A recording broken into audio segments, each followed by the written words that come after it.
as my almost 18-year-old likes to remind me, he has only got 3 or 4 months left, and then he will be finished with school and out of my house, living by his rules under his roof. And as much as that could be a happy or a sad event for all of us parents, it definitely creates anxiety no matter which way you look at it. And whether you're sending your child to school, at university or a college, one of the key decisions that you are going to have to make is, where is that child going to stay? And people are sometimes a little bit confused about university raises or private accommodation. So I'm here today to explain to you what are the things that you need to look out for when you have to go into private accommodation, because the reality is that 80 to 90% of all students have to go to private accommodation because there's just not enough space in the university residences anymore. My name is Retha van Rooyen, and I'm the CEO of a company called My Student House. We have been doing student accommodation across 4 provinces for many years, and we've had thousands of students coming through our doors and staying at our properties. So today I wanted to just give you 5 tips on what to look out for if you do end up having to put your child in private accommodation. I think the first thing is obviously proximity to the institution that they will be attending, or if you can't be close to that institution, because some of them are not in the greatest areas, so you don't want to necessarily be at the actual institution, then you can definitely look at being close to a shuttle point. Or is that private property, are they providing their own transport to campus, which is obviously, I think, the best option if you could get that. Why is proximity important? Because you are already going to spend a lot of money on, if they don't have a bursary, on school. You're going to spend money on or the rent itself. So that's just going to be another cost for you. So if it's within walking distance to a nice university shuttle, which could be free or it might not, then that is obviously the first prize for you to find affordable transport to the university. The other reason also is that you want your child to be able to participate in university arranged activities, sports activities, study groups, all of those sort of things. So it really is more convenient if that place can be within walking distance of the university. Obviously you don't want them to walk around late at night, but at least your Bolt or Uber fees are going to be more affordable if the property is closer to the institution. And it has also been proven that for first years, the closer they are to campus, better the success rates to actually make it into their second year. Then number 2 is obviously security. We all do live in South Africa. We know that there's petty crime everywhere. No matter where you go, there will be some kind of security that you need to make sure is done properly where you're going to put your child. A lot of them, maybe they might not be as streetwise as you would like them to be. So first of all, you need to look, is the property, the physical property, secure? Is there electric fencing? How do they get in and out? Is there proper access control so that not anybody can just go into the property any time of day or night? Then you need to see, are there cameras everywhere or in the right places? The other thing also that we like to do at My Student House is all our properties have a house parent. Somebody that might live on site or very close to the property that can be there in case of an emergency.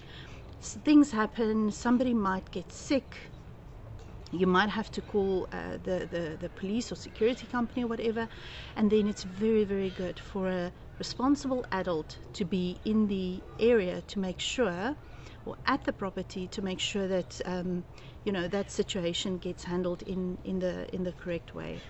Make sure that the property offers emergency buttons where if there's something happening, they can press a button, and also that there's an ambulance service linked to that emergency response. We know that sometimes ambulances can take quite a long time, especially if it's government ambulances.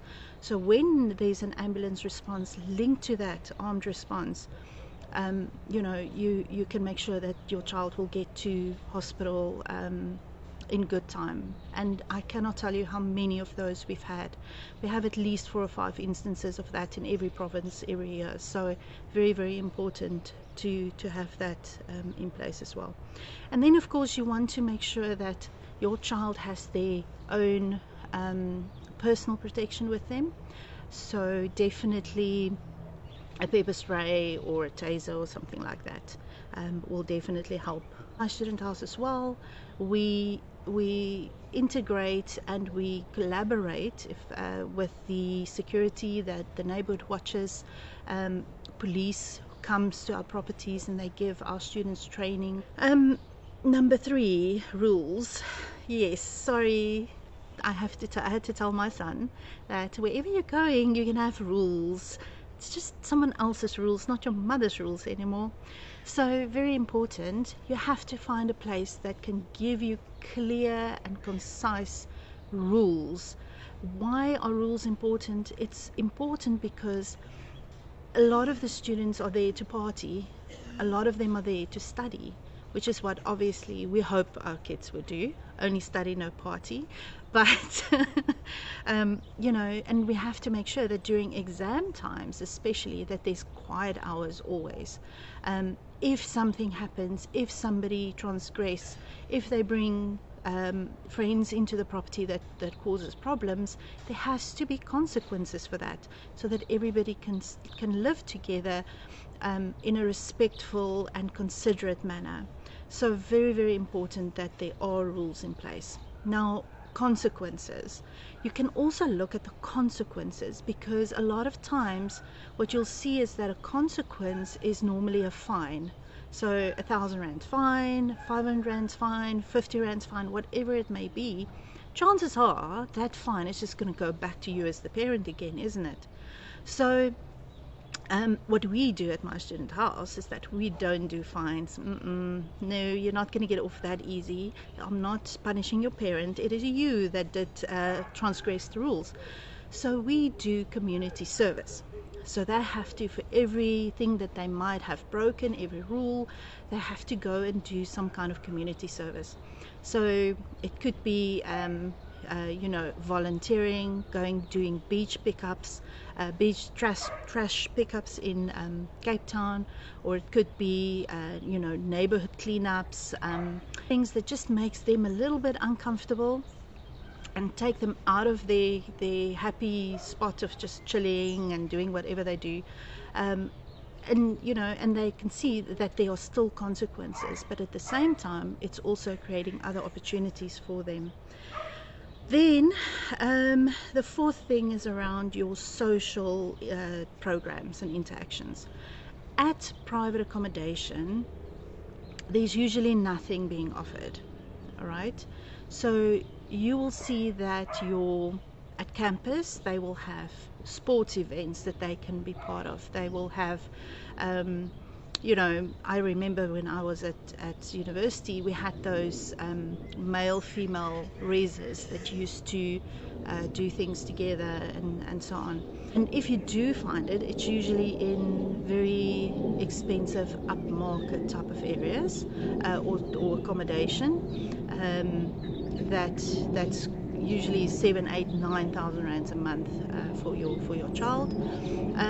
So you need to make sure that you understand what is being offered in terms of that. So at my student house, what we do is we have a birthday bus where on your birthday you can do a whole lot of activities for free.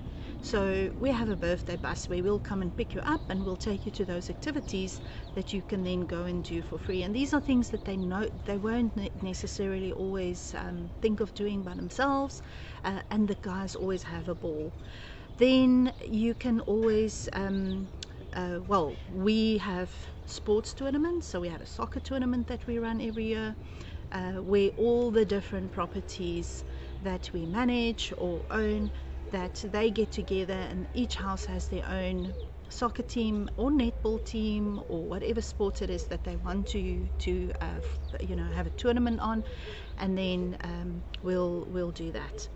I personally believe that this is such a good time for students to get ready and interact and network and set them up for success. You don't want to just study and sit in your room the whole day or party and whatever. You want to get ready for that next transition, and it's so difficult for university leavers in South Africa to find good jobs. That is my personal passion, and I want to we create networking sessions with businesses that might have internships or graduate recruitment programs, and we have those networking sessions during the year where the students can then interact with those businesses and form relationships early on. Then that is one of the key things that we do. We also support side hustles, so a lot of students have a little bit of a side hustle that they want to do. Some of them here in Cape Town, we have a girl that makes achar, the most wonderful achar, and we promote it and we share it for across all of our properties for these students to be able to support each other in what they do. There's another girl that does nails, and so on. So we help and support them, and it's good to have a little bit of a side hustle going. And then of course the last thing that you need to look out for is price, because at university raises prices are pretty standard. It might be differ a little bit, but at private accommodation your prices are always going to be, it can be very, very different. It can be all the way from 3,000 rands, 2,500, 3,000 rands a month, all the way up to 15,000 rands a month. All right. So obviously the more you get, the more you're going to pay. So it's important to kind of find a midway, a middle ground in that, to get something that still gives you those benefits, especially around security and that you can't just pay 1,000 rands a month and then your child, there's like 10 of them living in a 20 square apartment. So very, very important to really understand what you're buying and what you're getting into. If it's an overcrowding situation, they're not going to be able to study. So what's the point of that? You're sending them all the way to university, and you're wasting your money on that study fees that you're paying. So you want something that's conducive for learning, that will give them that chance to become the future leaders that we need in South Africa. It was awesome chatting to you, and I hope that this has given you some kind of idea on what to expect from private accommodation.